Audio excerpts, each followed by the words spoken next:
যুদ্ধ নয় শান্তি চাই, এই দাবিতে কিন্তু বামপন্থীদের আজকে পথ মিছিল দেখতে পাচ্ছেন ধর্মতলা থেকে উত্তালক হয়ে উঠেছে। সরাসরি দেখতে পাচ্ছেন নিউ টাউন টুডের পর্দায় তাদের একটাই দাবি, যুদ্ধ নয় শান্তি চাই। এই দাবিতে কিন্তু আজকে সকলেই পথে নেমেছে। চলুন তারা কি দাবি রাখছে শোনাবো। পাকিস্তান সরকারের উপর চাপ দিতে হবে যাতে তাদের মাটি ব্যবহার করে এই সন্ত্রাসবাদ আর ভারতকে আক্রমণ করতে না পারে। মূলত আজকে আপনাদের উপস্থিতি কি জন্য? আজকে আমাদের এখানে আমরা উপস্থিত হয়েছি সব বামপন্থী দলের পক্ষ থেকে এই যুদ্ধ জিগিরকে অবিলম্বে বন্ধ করে দেওয়ার জন্য।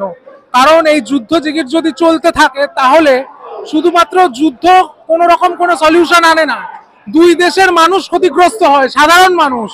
এবং এই যুদ্ধ জিগিরের জন্য আজকে যা দ্রব্যমূল্য বৃদ্ধি হচ্ছে, এই যুদ্ধ জিগিরের জন্য আজকে যা সাধারণ মানুষকে পরিস্থিতি ফেস করতে হচ্ছে, তার বিরুদ্ধে আমরা আজকে এই পথে নেমেছি। বিজেপির আইটি সেলের কাজই হচ্ছে যুদ্ধ উন্মাদনা বাড়ানো, কারণ যুদ্ধ উন্মাদনা বাড়ালে রান্নার গ্যাসের দাম যে বাড়লো, আর কৃষি আইন যে ঠিকঠাক ভাবে লাগু হলো না, আর সাধারণ মানুষের যে কাজ নেই, এই প্রশ্নগুলো আড়ালে চলে যায়। সেই জন্য যুদ্ধ উন্মাদনা বাড়ানোর চেষ্টা করা হয়। যারা সোশ্যাল মিডিয়াতে এইসব লেখালেখি করছেন তাদের প্রতিদিনকার রোজকার জীবনযাপন, বেঁচে থাকা জিনিসপত্র, চাল ডালের দাম, এই যন্ত্রণার কথা যাতে সামনে না আসে তার জন্যই বিজেপি আইটি সেলকে পরিকল্পিতভাবে ব্যবহার করা হয়। ডোনাল্ড ট্রাম্প যে বলেন একদম শাসলেন যে আমরা ব্যবসা করবো না বলে দুই দেশ একদম যুদ্ধ বন্ধ করে দিয়েছে, এই বিষয়ে কি বলবেন? ডোনাল্ড ট্রাম্প আমাদের দেশের প্রধানমন্ত্রীকে হুমকি দিচ্ছেন যে কথা না শুনলে ব্যবসা বন্ধ করে দেব, আর আমার দেশের প্রধানমন্ত্রী তার উত্তরে কোনো কথা বলতে পারছেন না। এটা আসলে দেশের সম্মান বৃদ্ধি হয় না। গতকালের যে কথাটা উনি বলেছেন তাতে তো আদৌ কোনো প্রশ্নের উত্তর পাওয়া যায়নি, এবং এইখানটায় দাঁড়িয়ে আমাদের যা যা প্রশ্ন ছিল পেহেলগাঁওয়ের ক্ষেত্রে, সন্ত্রাসবাদীদের গ্রেপ্তার করার ক্ষেত্রে, ব্যবস্থা নেওয়ার ক্ষেত্রে, কোনো কথার উত্তর কালকে আসেনি। ফলে এটা বুঝে নিতে অসুবিধা হয় না যে ডোনাল্ড ট্রাম্পের কাছে নথি স্বীকারটা ওনাকে করতে উনি বাধ্য হয়েছেন, হয়তো ভেতরে ভেতরে কোনো অন্য সেটিং হয়ে আছে এই কারণে। না হলে ডোনাল্ড ট্রাম্প আমাদের দেশের বিদেশ নীতি নিয়ে কথা বলার কেউ নন। কিন্তু আপনাদের সংযুক্ত মোর্চার বিধায়ক নওশাদ সিদ্দিকী তিনি আজকেই দাবি করলেন যে আমি যুদ্ধের পক্ষে, কি বলবেন?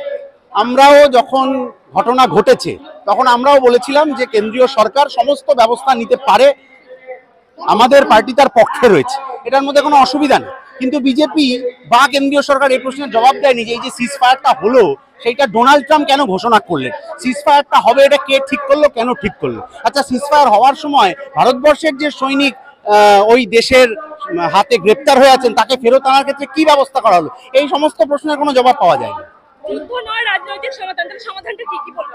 রাজনৈতিক সমাধান বরাবরই এইটা ছিল যে যুদ্ধ হলে সাধারণ মানুষের উপর চাপ পড়ে। আমার ঘরে ঢুকে যে আক্রমণ হয়েছে তার বিরুদ্ধে আমি প্রত্যাঘাত করবো, এটা তো ঠিক কথা। কিন্তু এই যে সিজ ফায়ার এইটা কেন ঘোষণা করতে হলো, কাউকে কেন হুমকি দিতে হচ্ছে যে কথা না শুনলে ব্যবসা বন্ধ করে দেবো, এতে আমার দেশের সরকার তার বিরুদ্ধে কি কথা বলছেন এটা আমরা এখন অবধি জানতে পারি। আমরা আমাদের কথা বলছি যে বিজেপি যা সোশ্যাল মিডিয়ায় ছড়াচ্ছে সেটা আসলে বেকারের হাতে কাজ নেই, এই যন্ত্রণার কথা যাতে সামনে আসতে না পারে তার জন্য। রান্নার গ্যাসের দাম বেড়ে গেছে সেটা যাতে সামনে আসতে না পারে তার জন্য। কিন্তু আমার দেশের সরকার এই বিষয়ে কি বলছেন এগুলো আমরা এখনো জানতে পারিনি।